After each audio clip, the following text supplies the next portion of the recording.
change the air filter in a Nissan Micra. I'm going to start off by pulling this air intake off from here, just like that. Then we're going to loosen this one off. For some reason this one just falls off, and on this one, just like that. Then you can pull this down, and that gives you enough space to slide the air filter out.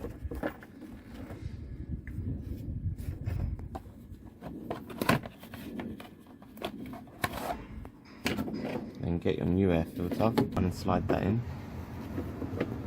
just like that. Then lift it up.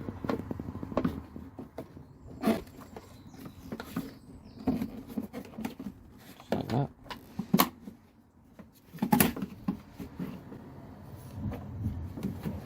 Do the other one. And then just slide that in, and you're done. If you enjoyed the video, don't forget to hit the like button and subscribe if you want more.